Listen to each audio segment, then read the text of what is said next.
Hello, welcome to Matters of DeCorum. I'm Scott Corum. This is what matters to me. Back in the day when I was first playing Dungeons and Dragons, amongst all the saber-tooths and pterodactyls, there was a question that got asked whenever we came up to a dungeon. And the question was, who's going to map? Because at that point in time, it was very important. If you wanted to have a consistent knowledge of what the actual dungeon was like, somebody had to do the mapping. The dungeon master had a map, either one that they had drawn or one that was out of a supplement that was on graph paper, basically, in grid format. And someone, one of the players, would have their own sheet of graph paper and a pencil, and the dungeon master would describe things in terms that should have translated into the player being able to duplicate the map in the supplement, in the adventure, so that the party had a version of the map they could refer to. It's simulating discovery. I was not a very good mapper. I was not very good at describing the map in such a way that people could really get a good picture. You move forward with every square being a 10-foot square. No, 5 foot be better. You travel forward 50 feet through this 10-foot long, this 10-foot wide corridor. It's 2 squares, 5 each. And you went 50 feet, so that's 10 long. So you have that area, at the end of which are 2 doors, one in the right wall, one in the left wall. Which do you go through? And now you mark the doors, and you make a note of which one you're going through and continue from there. These days, this task is accomplished usually with a virtual tabletop. There's a lot of virtual tabletops out there, some of which are free, some of which are paid or services online or programs that you buy. I'm still reviewing a whole bunch of them. I'd like to move to something that's a little nice and easy to use, but pretty variable, so I can do what I want on it. So 2 things are generally counter to one another, but I've got good hopes of finding something that'll suit, so that as the players move their tokens around, the part of the dungeon that their character can now see is revealed, and no one has to count squares or do math. You just move stuff around. So much better. If you're using maps, if you're using some form of keeping track that way, I utilize a style called theater of the mind's eye, meaning there's no real map unless the players want to try and draw one. You have something that's a little bit more general. You don't have a specific foot-by-foot map of your dungeon, or even of the areas where you're fighting. It's all based on the description of the dungeon master, game master, whatever. You describe a scene and try to describe it well enough so the scene that you are picturing in your head as the game master is the same scene that the players have in their head. That's how everyone can play in the same field and know what they're doing in the same room. It's more open. It allows for more free flow. It allows me to immediately shift my plans as a game master to something more suiting to what the current situation is. Or if the players have gone about things a particular way, I can adapt for that a little bit, help the story move along. There's a big problem with it. And the problem is assumptions on both sides of the table. I'm assuming that what the people on the other side of the table, the players, are going to be picturing in their head is roughly what I am describing. The players are making the same assumption, but they have a few more assumptions going into it. If I tell you about you walk into a large cafeteria, there's a set of doors on the far side. a lunch counter on this side, and a kitchen behind the lunch counter with some refrigerators in it. What color are the walls? It's a great question. How wide exactly? There's a large lunch counter. There's a large cafeteria for a school or a corporation or a military. How big? How far across? It's a good question.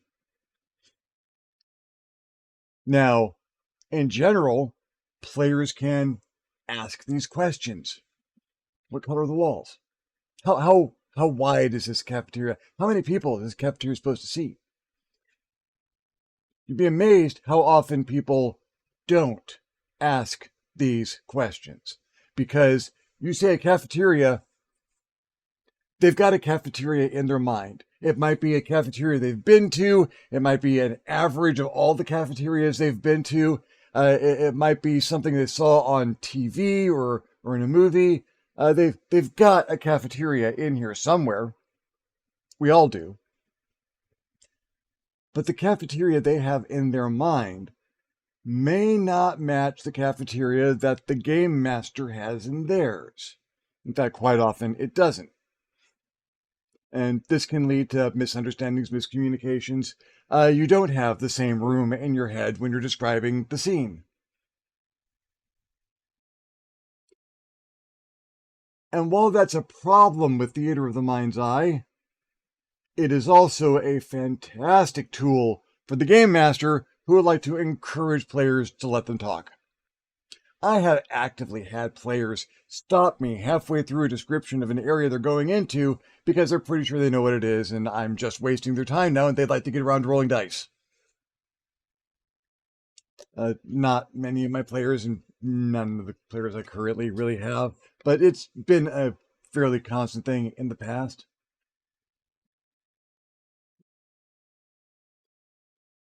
Players want to get to their action. And so if you're doing theater of the mind's eye, as soon as they feel they've got that picture, they go, oh, that's what that is. I know what one of those is. I have the description. Now we can go. That's all kinds of fun. That is one of my favorite things to work with because it happens quite so often.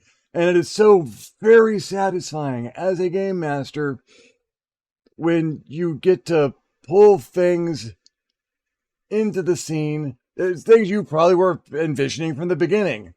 There's a zombie in the alcove. What alcove? The alcove that's at the far end of the cafeteria.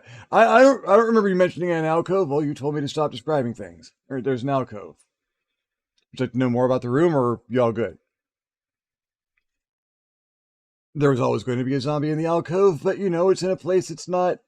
It's in my mind cafeteria. It might not be in your mind cafeteria.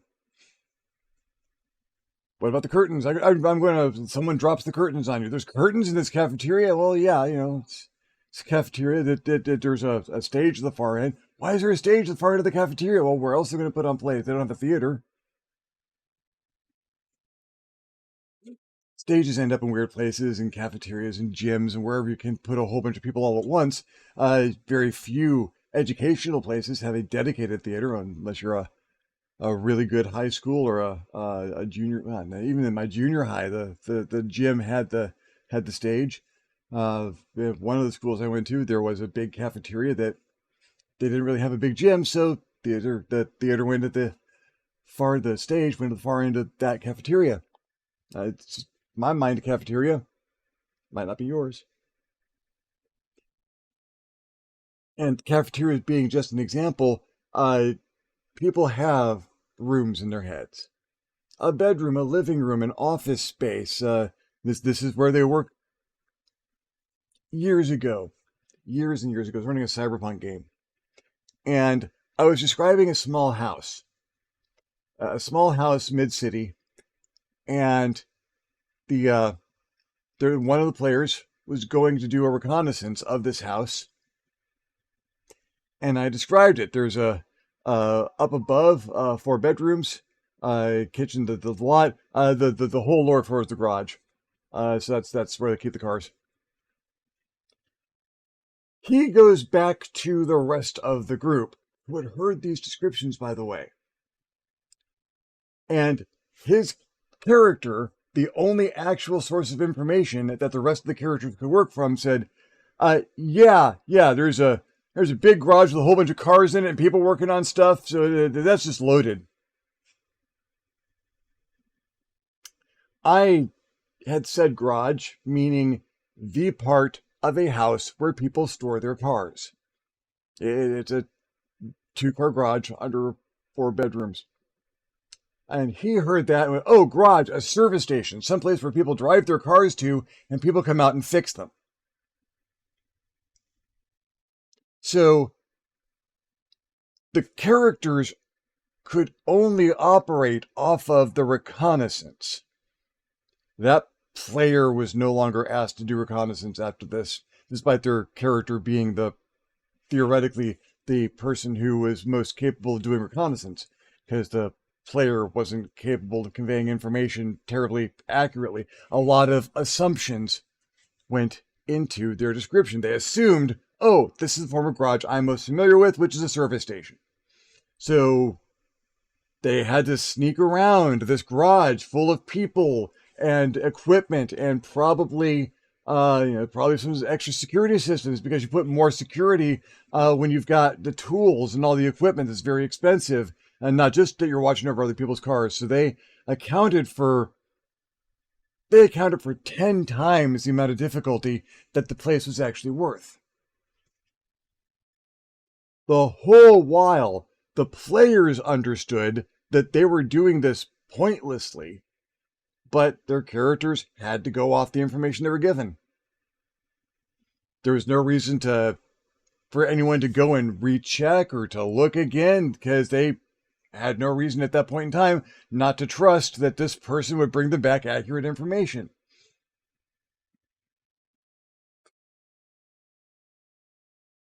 I didn't have to write the rest of the game that day because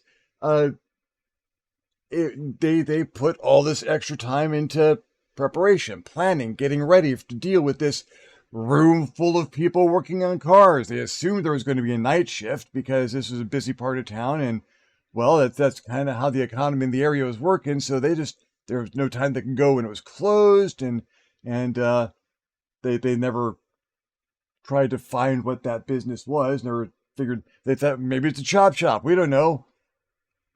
Assumptions. A pile of assumptions that started off incorrect and only got more incorrect as time went along. It was fascinating when the characters discovered what they were dealing with was a residential 2-car garage. Just a residential 2-car garage. And here they are with an extra 50 pounds of equipment apiece because they needed to be able to, it was a mess. It was fecking hilarious because the look on the face of the player to whom I had described a garage was priceless, because this image of this certain, absolutely dead certain image in their head of what they were all facing just crumbled, and you could see it on their face.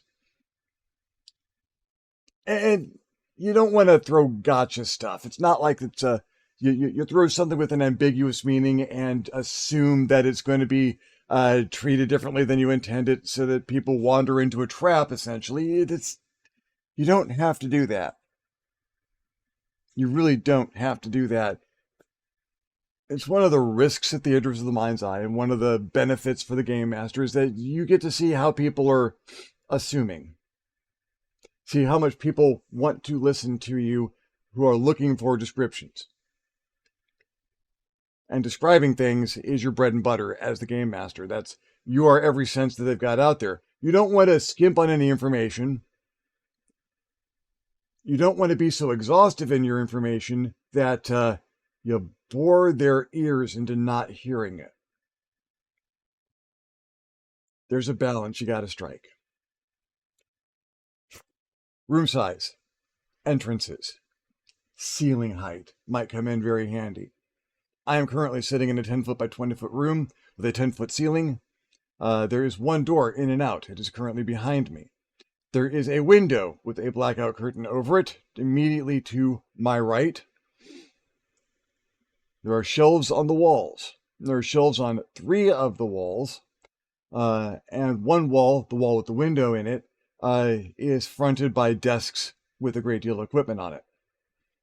There are 2 chairs and a table in the middle of the room that looks like it is used for work. There are sculpting tools on this table, so that might be the kind of work that's being done there.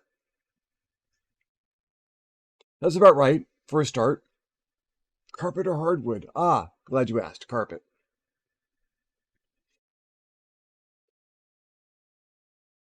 You gotta give them just enough. You have to build the place with words as though you are drawing the plan.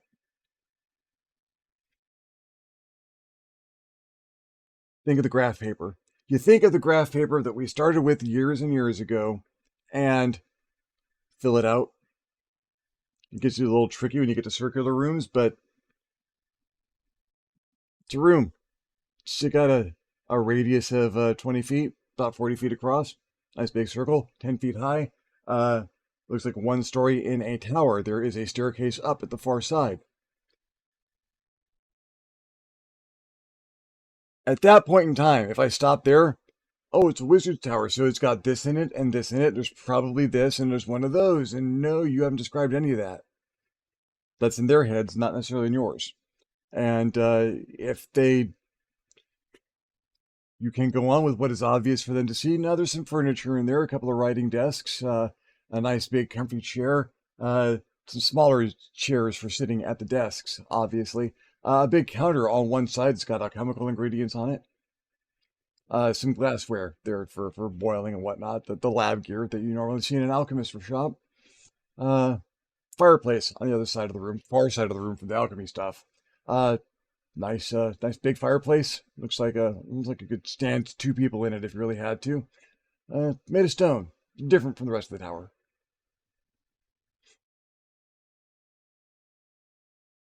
All of these details can be there, and when I'm running stuff, I usually have a good picture in my head of what's going on. It's the description. It's how much information you get out. It's what you put out there. I haven't described any of the books that are in there. I haven't described what alchemy ingredients are in the room.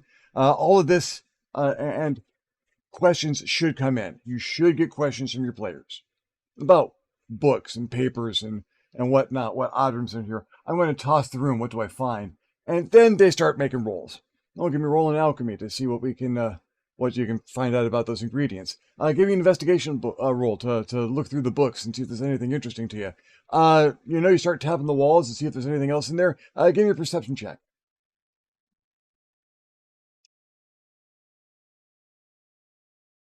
75% of this is going to be your description. The last 25% of it is going to be questions and rolls based on those questions.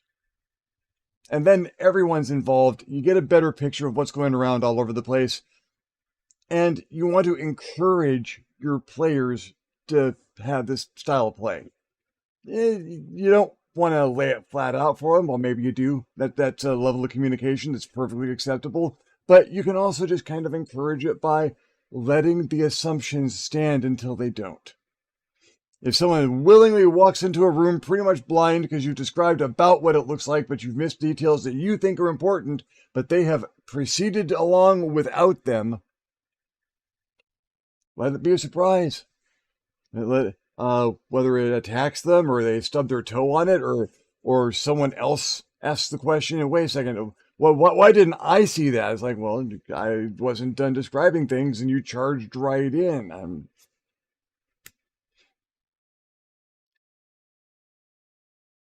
At the end of the day, what you want is for everyone to have roughly the same picture in their head of what happened. That's the reward that we get for this hobby, is we build something completely fictional in our heads, and it's not like daydreaming because I can talk to someone else about it. There's another person who has the same thing, roughly the same thing in their head, and that's a joy to have this thought construct, this thing that you've built with words and actions and random choices, dice rolls, and an idea in your head that you are now sharing with everyone else, and everyone else's actions in that place that they're sharing with you.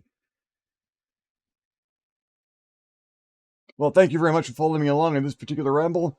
I'm gearing up to do more authoring, writing things. In fact, the rest of my day is going to be writing and writing at a doctor's appointment. This is helping me put those thoughts where they need to be. Thank you very much for watching. I'm Scott Corum. This is what has mattered to me. I'll see you next time with the next Matters of Decorum. And now over to Uncle Drac for the outro. If you enjoyed this video, give it a thumbs up. If you didn't enjoy this video, give it a thumbs down. Feedback is feedback.